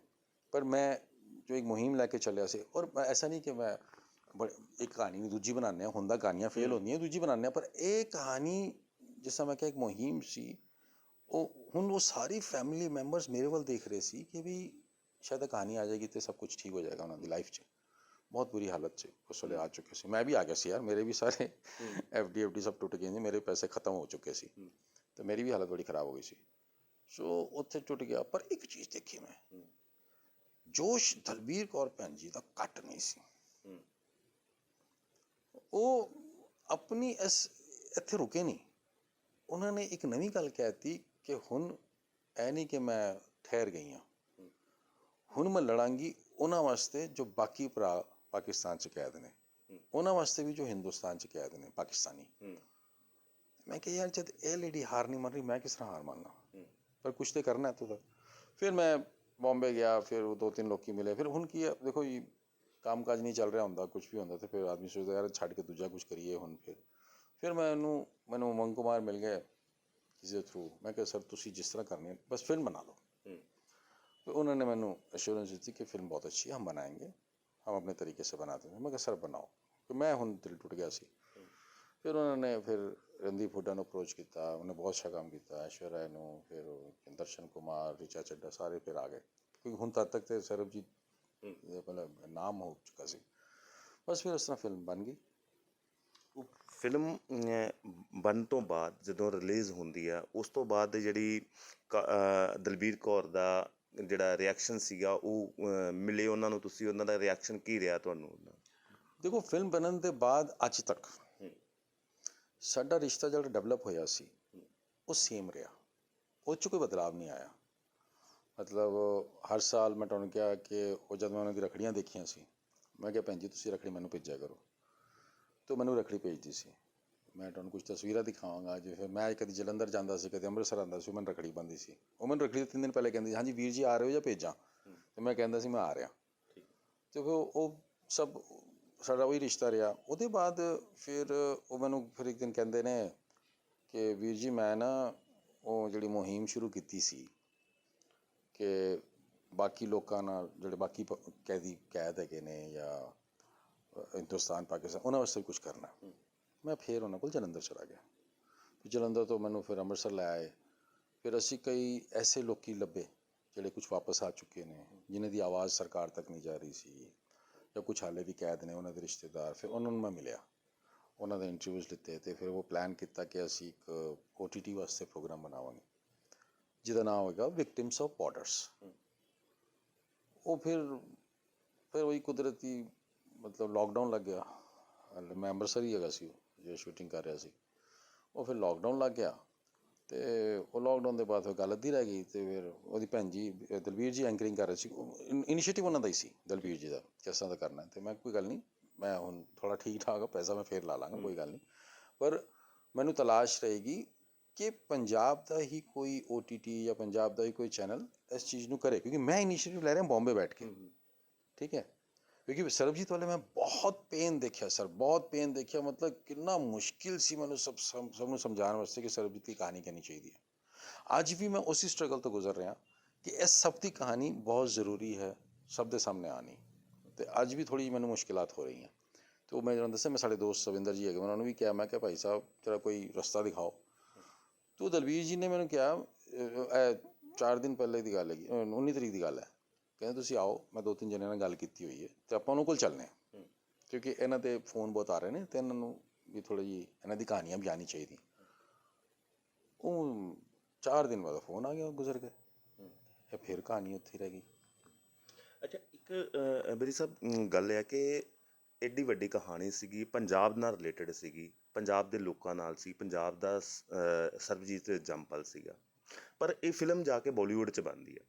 ਇਸ ਤੋਂ ਇਲਾਵਾ ਵੀ ਸਾਡੇ ਪੰਜਾਬੀ ਦੇ ਸਿੰਗਰ ਰਹੇ ਨੇ ਅਮਰ ਸਿੰਘ ਚਮਕੀਲਾ, ਉਹਨਾਂ ਦੀ ਵੀ ਜਿਹੜੀ ਆ ਉਹ ਵੀ ਪੰਜਾਬ ਦੇ ਨੇ, ਲੇਕਿਨ ਫਿਲਮ ਉਹਨਾਂ ਦੀ ਵੀ ਬਾਲੀਵੁੱਡ ਦੇ ਵਿੱਚ ਬਣ ਰਹੀ ਹੈ। ਪੰਜਾਬ ਦੇ ਪ੍ਰੋਡਿਊਸਰ ਜਾਂ ਪੰਜਾਬ ਦੇ ਲੋਕ ਜਿਹੜੇ ਨੇ ਉਹ ਕੀ ਗੱਲ ਇਹਨਾਂ ਸਟੋਰੀ ਦੇ ਉੱਪਰ ਇੰਟਰਸਟਡ ਨਹੀਂ ਹੁੰਦੇ? ਦੇਖੋ ਸਰ, ਮੈਂ ਇਸ ਬਾਰੇ 'ਚ ਮੈਂ ਕੁਛ ਨਹੀਂ ਕਹਿ ਸਕਦਾ, ਕਿਉਂਕਿ ਮੈਂ ਖੁਦ ਤੁਹਾਨੂੰ ਦੱਸਾਂ ਕਿ ਹੁਣ ਤੁਸੀਂ ਖੁਦ ਦੇਖ ਰਹੇ ਹੋ ਕਿ ਪੰਜਾਬੀ ਇੰਡਸਟਰੀ 'ਚ ਬਹੁਤ ਬਦਲਾਅ ਆਇਆ 10-15 ਸਾਲਾਂ 'ਚ, ਠੀਕ ਹੈ। ਔਰ ਬੜੀ ਖੁਸ਼ੀ ਹੈ ਮੈਨੂੰ, ਸੋਚ ਬਦਲੀ ਹੈ ਮੈਨੂੰ। ਬਹੁਤ ਅੱਛੇ ਲੋਕ ਮੇਰੇ ਦੋਸਤ ਹੈਗੇ ਨੇ, ਮਿਲਦੇ ਨੇ ਇੱਥੇ, ਜਿਹੜੇ ਬਣਾਉਣਾ ਚਾਹੁੰਦੇ ਨੇ। ਹੁਣ ਬਾਲੀਵੁੱਡ 'ਚ ਬਣਾਉਣ ਦਾ ਇੱਕ ਉਹਨਾਂ ਨੂੰ ਇੱਕ ਫਾਇਦਾ ਹੁੰਦਾ ਹੈ ਕਿ ਉਹਨਾਂ ਨੂੰ ਹਿੰਦੀ ਆਡੀਅנס ਮਿਲ ਜਾਂਦੀ ਹੈ ਅਤੇ ਆਡੀਅנס ਵਾਈਡ ਹੋ ਜਾਂਦੀ ਹੈ, ਇਸ ਕਰਕੇ ਉੱਥੇ ਬਣਾਉਂਦੇ ਨੇ। ਅਤੇ ਪੰਜਾਬ 'ਚ ਕੀ ਹੈ ਕਿ ਉਹ ਜਾਂ ਇੱਕ ਤਾਂ ਪੰਜਾਬ ਦੀ ਆਡੀਅנס ਹੁੰਦੀ ਹੈ ਉਹਨਾਂ ਦੀ, ਔਰ ਜਾਂ ਫਿਰ ਜੋ ਵੀ ਪੰਜਾਬ ਦੀ ਕੈਨੇਡਾ, ਆਸਟ੍ਰੇਲੀਆ, ਇੰਗਲੈਂਡ ਜਿੱਥੇ ਵੀ ਹੋਵੇ, ਉਹ ਲਿਮਿਟਿਡ ਹੋ ਜਾਂਦੀ ਹੈ। ਅਤੇ ਉਹ ਮੇਰੇ ਖਿਆਲ ਇੱਕ ਇਹ ਕਾਰਨ ਹੋ ਸਕਦਾ ਕਿ ਉਹ ਜਾ ਕੇ ਬਾਲੀਵੁੱਡ 'ਚ ਬਣਾਉਂਦੇ ਨੇ। ਇਹ ਵੀ ਹੋ ਸਕਦਾ ਜਿਵੇਂ ਸਾਊਥ ਦੀਆਂ ਮੂਵੀ ਆਉਂਦੀ ਆ ਉਹ 3-4 ਭਾਸ਼ਾਵਾਂ ਦੇ ਵਿੱਚ ਰਿਲੀਜ਼ ਹੁੰਦੀ ਆ, ਇਹ ਵੀ ਤਾਂ ਹੋ ਸਕਦਾ ਹੈ ਕਿ ਉਹਨੂੰ ਬਾਲੀਵੁੱਡ ਦੇ ਵਿੱਚ ਰਿਲੀਜ਼ ਕਰਕੇ ਉਹਨੂੰ ਪੰਜਾਬੀ ਦੇ ਵਿੱਚ ਵੀ ਰਿਲੀਜ਼ ਕੀਤਾ ਜਾ ਸਕੇ। ਦੇਖੋ, ਇਹ ਨਾ ਲੋਕਡਾਊਨ 'ਚ ਨਾ ਇਹ ਇੰਡਸਟਰੀ 'ਚ ਨਾ ਬਹੁਤ ਬਦਲਾਅ ਆਏ ਨੇ। ਪਹਿਲੇ ਕੀ ਹੁੰਦਾ ਸੀ ਕਿ ਵੀ ਸਾਊਥ ਦੀ ਫਿਲਮ ਬਣੀ ਉਹਦੇ ਰਾਈਟਸ ਲੈਂਦੇ ਸੀ, ਫਿਰ ਹਿੰਦੀ 'ਚ ਬਣਾਉਂਦੇ ਸੀ। ਪੰਜਾਬ 'ਚ ਫਿਲਮ ਬਣੀ ਉਹਦੇ ਰਾਈਟਸ ਲੈ ਕੇ ਫਿਰ ਹਿੰਦੀ 'ਚ ਬਣਾਉਣਾ। ਲੋਕਡਾਊਨ 'ਚ ਕੀ ਹੈ ਕਿ ਲੋਕਾਂ ਨੂੰ ਨਾ ਬਹੁਤ ਮਸਾਲਾ ਚਾਹੀਦਾ ਸੀ, ਤੋ ਡਬਿੰਗ ਕਰਕੇ ਨਾ ਪਿਕਚਰਾਂ ਆਉਣ ਲੱਗ ਗਈਆਂ। ਔਰ ਡਬਿੰਗ ਦੀ ਜਿਹੜੀ ਵਿਊਅਰਸ਼ਿਪ ਹੈ ਨਾ, ਉਹ ਓਰੀਜਨਲ ਤੋਂ ਜ਼ਿਆਦਾ ਆਉਣ ਲੱਗ ਗਈ, ਕਿਉਂਕਿ ਲੋਕੀ ਘਰ ਬੈਠੇ ਸੀ। ਅਤੇ ਹੁਣ ਇੱਕ ਟਰੈਂਡ ਚੱਲ ਗਿਆ ਹੈ, ਠੀਕ ਹੈ। ਸੋ ਹੁਣ ਕੀ ਹੈ ਕਿ ਕੋਈ ਵੀ ਪਿਕਚਰ ਜਿਹੜੀ ਬਣਦੀ ਹੈ, ਉਹ ਮਤਲਬ ਐਜ਼ ਅ ਰਾਈਟਰ ਵੀ, ਮਤਲਬ ਮੈਂ ਵੀ ਧਿਆਨ ਰੱਖਣਾ, ਸਾਨੂੰ ਵੀ ਕਿਹਾ ਜਾਂਦਾ ਕਿ ਅਸੀਂ ਉਹਦੇ ਡਾਇਲੋਗਸ ਇਸ ਤਰ੍ਹਾਂ ਦੇ ਲਿਖੀਏ, ਐਂਡ ਇਟਸ ਅ ਟੈਕਨੀਕ ਕਿ ਲਿਖਣੇ ਹੈ ਕਿ ਉਹ ਡਾਇਲੋਗਸ ਦੇ ਨਾ ਡਬ ਜਦ ਕੀਤਾ ਜਾਵੇ ਤਾਂ ਕਿਸੇ ਵੀ ਲੈਂਗੁਏਜ 'ਚ ਡਬ ਕੀਤਾ ਜਾ ਸਕੇ। ਉਹ ਹੁਣ ਟਾਈਮ ਨਹੀਂ ਰਹਿ ਗਿਆ ਵੱਡੇ ਵੱਡੇ ਡਾਇਲੋਗ ਲਿਖੇ ਜਾ ਰਹੇ ਕਿਉਂਕਿ ਤੁਸੀਂ ਡਬਿੰਗ ਕਰੋਗੇ ਦੂਜੀ ਲੈਂਗੁਏਜ 'ਚ, ਉਹ ਤੁਹਾਨੂੰ ਹੋਣਗੇ ਨਹੀਂ। ਅਤੇ ਇਸ ਕਰਕੇ ਸ਼ਾਰਟ ਡਾਇਲੋਗਸ, ਮਤਲਬ ਟੂ ਦਾ ਪੁਆਇੰਟ ਡਾਇਲੋਗਸ ਇਸ ਤਰ੍ਹਾਂ ਦੇ ਹੋਣ, ਉਹ ਮਤਲਬ ਸਾਨੂੰ ਵੀ ਕਿਹਾ ਜਾਂਦਾ ਤਾਂ ਕਿ ਉਹਦੀ ਡਬਿੰਗ ਹੋ ਸਕੇ। ਅਤੇ ਹੁਣ ਡਬ ਕਰਕੇ ਬਣ ਰਹੀ ਹੈ। ਅਤੇ ਇਸ ਕਰਕੇ ਕਿਆ ਹੈ ਕਿ ਹੁਣ ਜਿਸ ਤਰ੍ਹਾਂ ਮੈਂ ਆਪਣਾ ਬੈਕਗਰਾਊਂਡ ਦੱਸ ਦਿੰਦਾ ਕਿ ਸਾਡੇ ਜਿਹੜੇ ਦਾਦਾ ਜੀ ਸੀ, ਪੜਦਾਦਾ ਜੀ ਸੀ, ਸਾਰੇ ਮਤਲਬ 47 'ਚ ਲਾਹੌਰ ਤੋਂ ਆਏ ਸੀ। ਫਿਰ ਲਾਹੌਰ ਤੋਂ ਆਏ, ਪਹਿਲੇ ਅਸੀਂ ਚੰਡੀਗੜ੍ਹ ਰੁਕੇ, ਸਾਡੀ ਮੰਮੀ ਦਾ ਸ਼ਾਦੀ ਉੱਥੇ ਹੋਈ। ਅਤੇ ਫਿਰ ਮੇਰੀ ਥੋੜ੍ਹੀ ਜਿਹੀ ਐਜੂਕੇਸ਼ਨ ਚੰਡੀਗੜ੍ਹ 'ਚ ਹੋਈ। ਫਿਰ ਉਹਦੇ ਬਾਅਦ ਡੈਡੀ ਦੀ ਟਰਾਂਸਫਰ ਹੋ ਗਈ ਦਿੱਲੀ, ਫਿਰ ਸਾਨੂੰ ਦਿੱਲੀ ਆਉਣਾ ਪਿਆ। ਅਤੇ ਉਹ ਸਾਡਾ ਬੈਕਗਰਾਊਂਡ ਵੀ ਇਸ ਤਰ੍ਹਾਂ ਦਾ ਹੀ ਚੱਲਦਾ ਉੱਥੇ ਚਲਾ ਗਿਆ। ਫਿਰ ਉਹਦੀ ਮੇਰੀ ਨੌਕਰੀ ਲੱਗੀ, ਮੈਂ ਬੰਬੇ ਚਲਾ ਗਿਆ। ਫਿਰ ਬੰਬੇ ਜਾ ਕੇ ਫਿਰ ਰਾਈਟਰ ਬਣ ਗਿਆ। ਅਤੇ ਹੁਣ ਜਿਹੜੀ ਪੰਜਾਬ ਦੀ ਗੱਲ ਅਸੀਂ ਕਰ ਰਹੇ ਹਾਂ ਕਿ ਹੁਣ ਇੰਡਸਟਰੀ ਬਹੁਤ ਚੇਂਜ ਹੋਈ, ਕਹਾਣੀਆਂ ਤੁਸੀਂ ਕਹਿਣ ਦੀ ਕੋਸ਼ਿਸ਼ਾਂ ਕੀਤੀ ਜਾ ਰਹੀਆਂ। ਅਤੇ ਮੇਰੇ ਖਿਆਲ ਪਰ ਸਭ ਤੋਂ ਜ਼ਿਆਦਾ ਜ਼ਰੂਰੀ ਹੈ, ਇਹ ਪਤਾ ਚੱਲਣਾ ਚਾਹੀਦਾ ਹੈ ਕਿ ਸਾਡੀ ਸੰਸਕ੍ਰਿਤੀ ਕੀ ਹੈ, ਵੀ ਸਾਡੇ ਇੱਥੇ ਕਿਹੜੇ ਲੁਕੇ ਹੋਏ ਹੀਰੋ ਹੈਗੇ ਨੇ ਯਾਰ, ਜਿਨ੍ਹਾਂ ਬਾਰੇ 'ਚ ਸਾਨੂੰ ਕਹਿਣਾ ਬਹੁਤ ਜ਼ਰੂਰੀ ਹੈ, ਇਹ ਜਾਣਨਾ ਬਹੁਤ ਜ਼ਰੂਰੀ ਹੈਗਾ। ਅੱਛਾ ਬਿਜੀ ਸਾਹਿਬ, ਕਦੀ ਇੱਦਾਂ ਹੋਇਆ ਕਿ ਤੁਸੀਂ ਕੋਈ ਕਹਾਣੀ ਜਿਹੜੀ ਆ ਪੰਜਾਬੀ ਕਿਸੇ ਪ੍ਰੋਡਿਊਸਰ ਨੂੰ ਦਿੱਤੀ ਹੋਵੇ, ਦਿਖਾਈ ਹੋਵੇ, ਔਰ ਉਹਨੂੰ ਦੱਸੀ ਹੋਵੇ ਅਤੇ ਉਹਨੇ ਨਾ ਕਰ ਦਿੱਤੀ ਹੋਵੇ ਕਿ ਇਹੋ ਜਿਹੀ ਆਡੀਅנס ਜਿਹੜੀ ਆ ਪੰਜਾਬ 'ਚ ਨਹੀਂ ਹੈ, ਜਾਂ ਇੱਦਾਂ ਦਾ ਕੁਝ ਹੋਇਆ, ਕਦੀ ਹੋਇਆ ਹੋਵੇ? ਦੇਖੋ ਸਰ, ਕੀ ਹੈ ਕਿ ਐਕਸੈਪਟੈਂਸ ਦੀ ਗੱਲ ਹੁੰਦੀ ਹੈ। ਜਿਸ ਤਰ੍ਹਾਂ ਤੁਸੀਂ ਕਿਹਾ ਨਾ ਕਿ ਫਿਲਮ ਜਾ ਕੇ ਬਾਲੀਵੁੱਡ 'ਚ ਬਣਦੀ ਹੈ, ਮੈਂ ਕੋਸ਼ਿਸ਼ ਕੀਤੀ 2-3 ਵਾਰ, ਚਾਹੇ ਮੈਂ ਪੰਜਾਬੀ ਹੈਗਾ, ਚਾਹੇ ਮੇਰਾ ਬੈਕਗਰਾਊਂਡ ਪੰਜਾਬੀ ਹੈ, ਲੇਕਿਨ ਜਦ ਮੈਂ ਇੰਡਸਟਰੀ 'ਚ ਆਇਆ ਮੈਂ ਫੀਲ ਕੀਤਾ ਕਿ ਨਾ ਉਹ ਐਕਸੈਪਟੈਂਸ ਨਹੀਂ ਹੈ। ਉਹ ਕਹਿੰਦੇ ਇਹ ਤਾਂ ਬਾਲੀਵੁੱਡ ਦਾ ਹੈ, ਲੇਕਿਨ ਪੰਜਾਬੀ 'ਚ ਕੁਛ ਕੀਤਾ ਨਹੀਂ ਹੈ। ਅਤੇ ਉਹ ਮੈਂ 1-2 ਵਾਰ ਕੋਸ਼ਿਸ਼ ਕੀਤੀ ਕਹਾਣੀ ਸੁਣਾਉਣ ਦੀ, ਮੈਨੂੰ ਥੋੜ੍ਹਾ ਜਿਹਾ ਚਲੋ ਡਿਸਅਪੁਆਇੰਟਮੈਂਟ ਜੀ ਹੋਈ। ਉਹ ਕਹਿੰਦੇ ਜੀ ਨਹੀਂ ਜੀ, ਇਸ ਤਰ੍ਹਾਂ ਦੀ ਆਡੀਅנס ਜਿਹੜੀ ਹੈ ਨਾ, ਇਹ ਪੰਜਾਬ ਨਹੀਂ ਦੇਖਦਾ। ਪਰ ਮੈਂ ਕਿਹਾ ਨਹੀਂ ਜੀ, ਮੇਰੀ ਸਰਬਜੀਤ ਜਿਹੜੀ ਪੰਜਾਬ 'ਚ ਹੈ, ਹੁਣ ਮੇਰੀ ਪਿਕਚਰ ਆ ਰਹੀ ਚੋਲੀ LLB 3, ਹੁਣ ਉਹ ਵੀ ਪੰਜਾਬ ਬੇਸਡ ਹੀ ਹੈ ਸਾਰੀ, ਫਿਰ ਉਹ ਬਣ ਰਹੀ ਹੈ ਬਾਲੀਵੁੱਡ 'ਚ, ਠੀਕ ਹੈ। ਮੇਰੀ ਇੱਕ ਹੋਰ ਪਿਕਚਰ ਹੈਗੀ ਹੈ Chandra Prakash Vora, the first Indian civilian who is a Sikh who climbed Mount Everest. ਪਰ ਤੁਹਾਡੇ, ਮੈਂ ਗਰੰਟੀ ਨਾਲ ਕਹਿ ਸਕਦਾ, ਤੁਸੀਂ ਗੂਗਲ ਕਰਨਾ, ਅੱਧੇ ਦੇ ਲੋਕਾਂ ਨੂੰ ਨਹੀਂ ਪਤਾ ਹੋਏਗਾ ਕਿ ਪਹਿਲਾ ਹਿੰਦੁਸਤਾਨੀ ਕੀ ਹੈ। ਸਨ 1962 'ਚ ਪਹਿਲਾਂ ਕੀ ਸੀ ਕਿ ਸਾਨੂੰ ਜਨਰਲ ਨੌਲੇਜ ਦੀ ਕਿਤਾਬਾਂ 'ਚ ਪੜ੍ਹਾਇਆ ਗਿਆ ਕਿ first Indian to climb Mount Everest was Tenzing Norgay and Edmund Hillary, the first people. ਪਰ ਤੇਨਜ਼ਿੰਗ ਨੋਰਗੇ ਟਿਬੇਟੀਅਨ ਸੀ। ਅਤੇ ਉਹਨਾਂ ਦਾ ਕੀ ਹੋਇਆ ਕਿ ਜਦੋਂ ਵਾਪਸ ਆ ਰਹੇ ਸੀ ਅਤੇ ਸਾਡੇ ਪ੍ਰਧਾਨ ਮੰਤਰੀ ਪੰਡਿਤ ਜੀ ਨੇ, ਨਹਿਰੂ ਜੀ ਨੇ ਉਹਨਾਂ ਨੂੰ ਆਪਣੀ ਜੈਕਟ ਬਣਾ ਕੇ ਕਹਿ ਦਿੱਤਾ ਵੀ ਤੁਸੀਂ ਇੰਡੀਅਨ ਸਿਟੀਜ਼ਨ ਹੋ। ਅਤੇ ਸਾਡੇ ਜਨਰਲ ਨੌਲੇਜ ਦੀ ਕਿਤਾਬ 'ਚ ਆ ਗਿਆ ਕਿ ਵੀ the first Indian to climb Mount Everest Tenzing Norgay.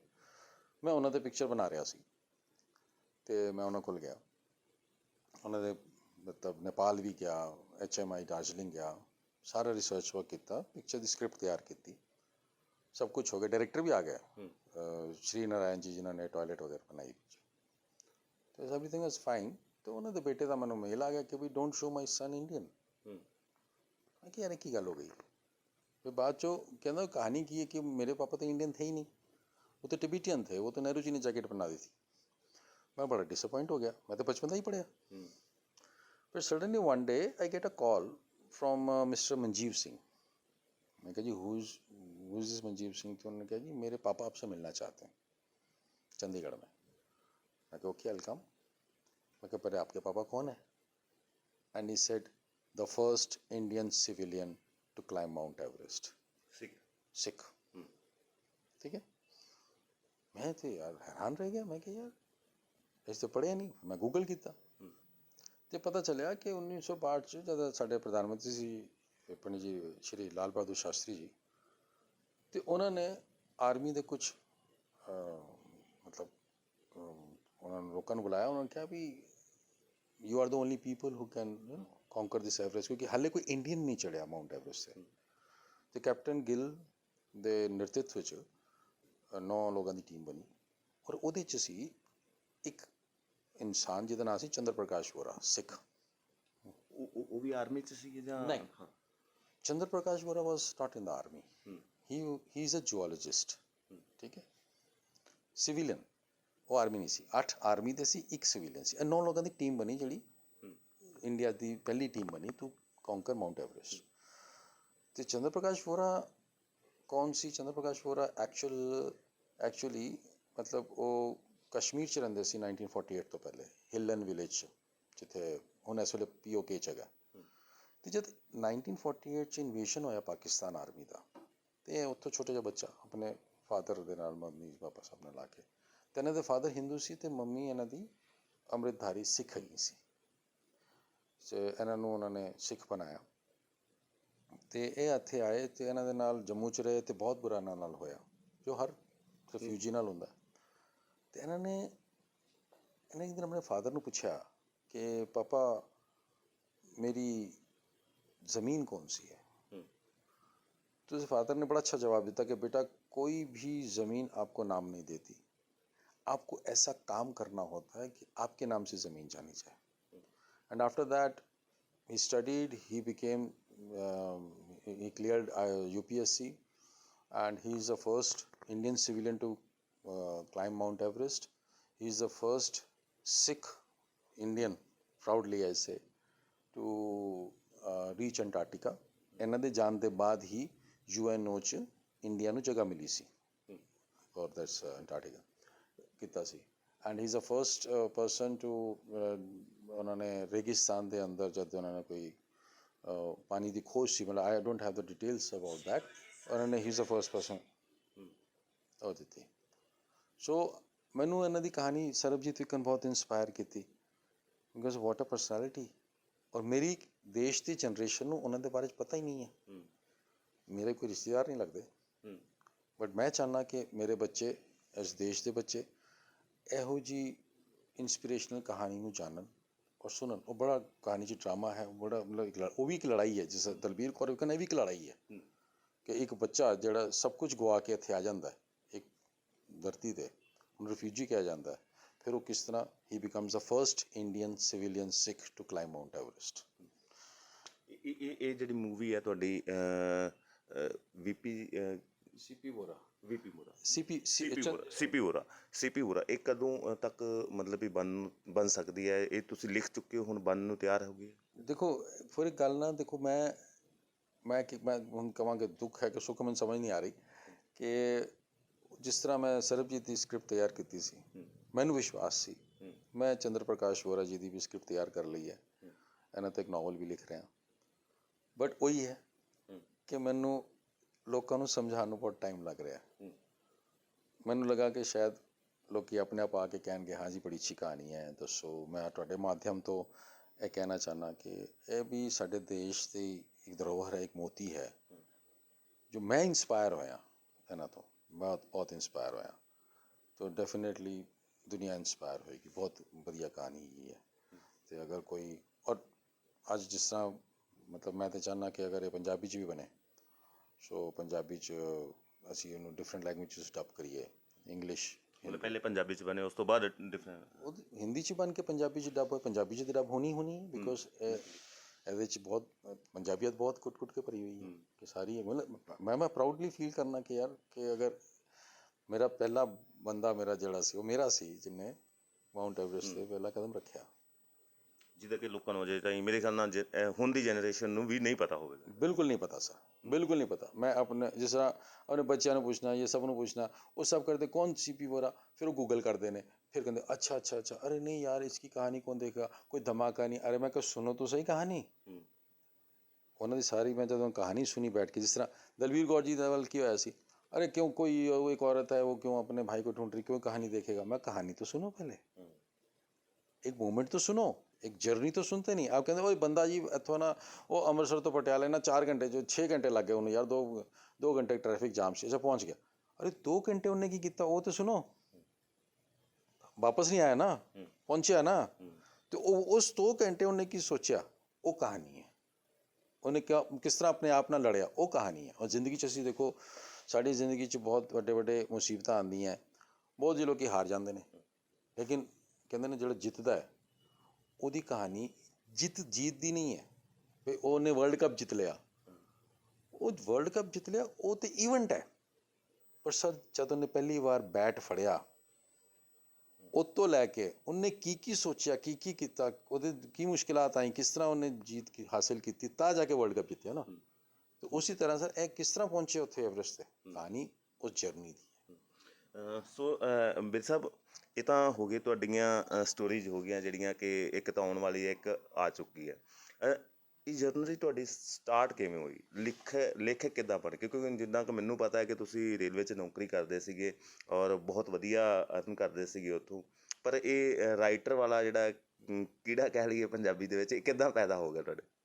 ਦੇਖੋ ਮੈਂ ਰਾਈਟਰ ਮੈਂ ਹਮੇਸ਼ਾ ਇਹ ਸਮਝਦਾ ਕਿ ਹਰ ਬੰਦੇ ਦੇ ਅੰਦਰ ਕੋਈ ਨਾ ਕੋਈ ਕਲਾ ਹੁੰਦੀ ਹੈ ਰੱਬ ਜਿਹੜਾ ਹੈ ਨਾ ਕੋਈ ਨਾ ਕੋਈ ਗੁਣ ਦੇ ਕੇ ਭੇਜਦਾ ਅਸੀਂ ਕਿਹੜੇ ਗੁਣ ਨੂੰ ਫੜ ਕੇ ਉਹਨੂੰ ਐਕਸਪਲੋਰ ਕਰਨੇ ਆ ਉਹਨੂੰ ਪੋਲਿਸ਼ ਕਰਨੇ ਆ ਉਹ ਸਾਡੇ ਕਰਮਾਂ 'ਤੇ ਡਿਪੈਂਡ ਕਰਦਾ ਔਰ ਮੈਂ ਹਮੇਸ਼ਾ ਮਾਂ ਸਰਸਵਤੀ ਦਾ ਬਹੁਤ ਵੱਡਾ ਮਤਲਬ ਭਗਤ ਹਾਂ ਮੈਂ ਅੱਜ ਤੱਕ ਕਹਿਣਾ ਕਿ ਮੈਂ ਨਹੀਂ ਲਿਖਦਾ ਮਾਂ ਸਰਸਵਤੀ ਲਿਖਦੀ ਹੈ ਉਹਦੀ ਜਦ ਮਰਜ਼ੀ ਹੁੰਦੀ ਉਹ ਮੇਰੇ ਕੋਲ ਆਸ਼ੀਰਵਾਦ ਦੇਣ ਆਉਂਦੀ ਮੈਨੂੰ ਅਤੇ ਮੈਂ ਤਾਂ ਇਲੈਕਟ੍ਰੋਨਿਕਸ ਇੰਜੀਨੀਅਰ ਹੈਗਾ ਸੀ ਮੈਂ ਰੇਲਵੇਜ਼ 'ਚ ਕੰਮ ਕਰਦਾ ਸੀ ਉੱਥੇ ਮੈਂ ਇਨਵੈਂਸ਼ਨਸ ਵੀ ਕੀਤੀਆਂ ਮੈਂ ਇੱਕ ਪੋਇਟ ਵੀ ਹੈਗਾ ਸੀ ਸ਼ੌਂਕੀਆ ਕਰਦਾ ਸੀ ਅਤੇ ਉੱਥੇ ਇੱਕ ਦਿਨ ਬਹੁਤ ਵੱਡੇ ਕਵੀ ਨੇ ਸ਼ੈਲ ਚਤੁਰਵੇਦੀ ਜੀ ਉਹ ਆਏ ਉਹਨਾਂ ਨੇ ਮੇਰੀ ਕਵਿਤਾ ਸੁਣੀ ਮੇਰੇ ਥਾਟਸ ਸੁਣੇ ਅਤੇ ਉਹਨਾਂ ਨੇ ਮੈਨੂੰ ਕਿਹਾ ਕਿ ਬੇਟਾ ਤੂੰ ਰੇਲਵੇ ਛੋੜ ਦੇ ਮੈਂ ਕਿਹਾ ਸਰ ਮਰਵਾਓਗੇ ਤਾਂ ਛੋਟੇ ਛੋਟੇ ਬੱਚੇ ਨੇ ਸਰਕਾਰੀ ਨੌਕਰੀ ਕੌਣ ਛੱਡਦਾ ਯਾਰ ਅਤੇ ਉਹ ਕਹਿੰਦੇ ਨਹੀਂ ਉਹ ਤੂੰ ਛੋੜ ਦੇ ਨੌਕਰੀ ਛੋੜ ਦੇ ਤੂੰ ਆ ਕੋਸ਼ਿਸ਼ ਕਰ ਹਿੰਮਤ ਕਰ ਫਿਰ ਉਹ ਇਹ ਗੱਲ ਹੋ ਗਈ ਫਿਰ ਡਿਟਰਮੀਨੇਸ਼ਨ ਸੀ and I want to thank my wife for this ਕਿ ਉਹਨੇ ਇੰਨਾ ਵੱਡਾ ਰਿਸਕ ਲਿੱਤਾ ਮੇਰੇ ਸਾਰੇ ਘਰ ਵਾਲਿਆਂ ਨੇ ਮਨਾ ਕਰਤਾ ਤੂੰ ਰੇਲਵੇ ਛੱਡ ਕੇ ਜਾਂ ਕਿਹੜੇ ਚੱਕਰ 'ਚ ਪੈ ਰਿਹਾ ਅਤੇ ਮੇਰੀ ਵਾਈਫ ਨੇ ਕਿਹਾ ਮੈਂ ਤੁਹਾਡੇ ਨਾਲ ਖੜੀ ਹਾਂ ਅਗਰ ਤੁਹਾਨੂੰ ਵਿਸ਼ਵਾਸ ਹੈ ਤਾਂ ਹੁਣ ਦੇਖੋ ਜਿਹੜੀ ਮੈਂ ਕਹਾਣੀਆਂ ਕਹਿੰਦਾ ਉਹ ਵਿਸ਼ਵਾਸ ਦੀ ਕਹਾਣੀਆਂ ਕਹਿੰਦਾ ਕਿਉਂਕਿ ਮੈਂ ਵੀ ਉਸ ਵਿਸ਼ਵਾਸ 'ਤੇ ਆਪਣੀ ਜ਼ਿੰਦਗੀ ਚਲਾਈ ਹੈ ਕਿ ਅਗਰ ਮੈਂ ਕਰ ਸਕਣਾ ਤਾਂ ਯਾਰ ਸਾਰੀ ਮੁਸ਼ਕਿਲਾਂ ਆਉਣਗੀਆਂ ਉਹਨੂੰ ਰਸਤੇ 'ਚੋਂ ਰਾਹ 'ਚੋਂ ਹਟਾ ਕੇ ਨਾ ਹਾਸਿਲ ਕਰਨਾ ਜਾਂ ਤਾਂ ਹਾਰ ਜਾਓ ਬੰਦ ਕਰ ਦਿਓ ਜਾਂ ਫਿਰ ਹਾਸਿਲ ਕਰ ਲਓ ਬਸ ਉਹਦੇ ਬਾਅਦ ਫਿਰ ਮੈਂ ਕੋਸ਼ਿਸ਼ ਕਰਦਾ ਰਿਹਾ ਫਿਰ ਜਦ ਕੋਸ਼ਿਸ਼ ਕਰੋ ਤਾਂ ਫਿਰ ਉਸ ਤਰ੍ਹਾਂ ਬੰਦੇ ਮਿਲ ਜਾਂਦੇ ਨੇ ਕਿਉਂਕਿ ਅੱਜ ਮੈਂ ਜਿਸ ਤਰ੍ਹਾਂ ਸਰਬਜੀਤ ਦੀ ਵੀ ਕਹਾਣੀ ਸੁਣਾ ਇਹਦੀ ਵੀ ਕਹਾਣੀ ਸੁਣਾ ਰਿਹਾ ਕਿ ਮੈਨੂੰ ਲੋਕੀ ਬਸ ਮੈਂ ਮਿਲਦਾ ਗਿਆ ਫਿਰ ਲੋਕੀ ਮਿਲ ਗਏ ਉਹਨਾਂ ਨੇ ਦੇਖਿਆ ਉਹਨਾਂ ਨੇ ਮੈਨੂੰ ਕਿਹਾ ਵੀ ਸਭ ਨੇ ਸਲਾਹ ਦਿੱਤੀ ਕਿ ਤੁਸੀਂ ਜੁਆਇਨ ਕਰੋ ਕਿਸੇ ਨੂੰ ਮੈਂ ਵਿਜੇ ਸਦਾਨਾ ਜੀ ਬਹੁਤ ਵੱਡੇ ਡਾਇਰੈਕਟਰ ਹੈਗੇ ਸੀ ਪਿਆਰ ਜੁਗਤਾ ਨੇ 100 ਦਿਨ ਸਾਸ ਦੀਆਂ ਫਿਲਮਾਂ ਬਣਾਈਆਂ ਸੀ ਉਹਨਾਂ ਨੂੰ ਜੁਆਇਨ ਕੀਤਾ ਬਸ ਉਹਦੇ ਬਾਅਦ ਫਿਰ ਸ਼ੁਰੂ ਕਰਤਾ। ਅੱਛਾ ਹੁਣ ਪੰਜਾਬੀ ਇੰਡਸਟਰੀ ਦੇ ਵਿੱਚ ਤੁਸੀਂ ਇੱਕ ਦੋ ਲਫ਼ਜ਼ਾਂ ਦੇ ਵਿੱਚ ਸਾਡੀ ਪੰਜਾਬੀ ਇੰਡਸਟਰੀ ਜਿਹੜੀ ਹੈ ਕਿੱਥੇ ਸਟੈਂਡ ਕਰ ਰਹੀ ਹੈ ਤੁਹਾਡੀ ਨਜ਼ਰ ਦੇ ਵਿੱਚ ਕਿਉਂਕਿ ਬਾਲੀਵੁੱਡ ਤੋਂ ਦੇਖਣਾ ਉੱਪਰੋਂ ਦੇਖਣਾ ਇੱਕ ਵਾਰੀ ਪੰਜਾਬੀ ਇੰਡਸਟਰੀ ਨੂੰ ਕਿੱਦਾਂ ਦਾ ਲੱਗਦਾ ਹੁਣ।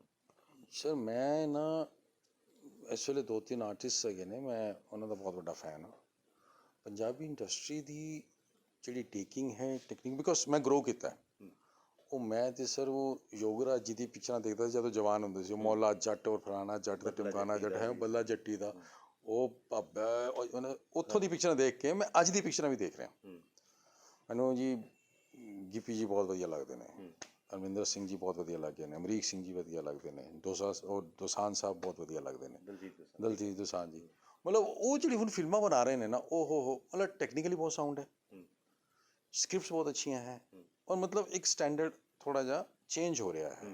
ਅਤੇ ਮੇਰੀ ਬੜੀ ਇੱਛਾ ਹੈ ਕਿ ਇਹਨਾਂ ਨਾਲ ਕਿਸੇ ਨਾਲ ਮੁਲਾਕਾਤ ਹੋਏ ਤਾਂ ਮੈਂ ਡੈਫੀਨੇਟਲੀ ਇਹਨਾਂ ਨਾਲ ਕੰਮ ਕਰਨਾ ਚਾਹਾਂਗਾ। ਮਤਲਬ ਮੈਨੂੰ ਮਤਲਬ ਮੇਰੇ ਵਾਸਤੇ ਔਨਰ ਦੀ ਗੱਲ ਹੋਏਗੀ।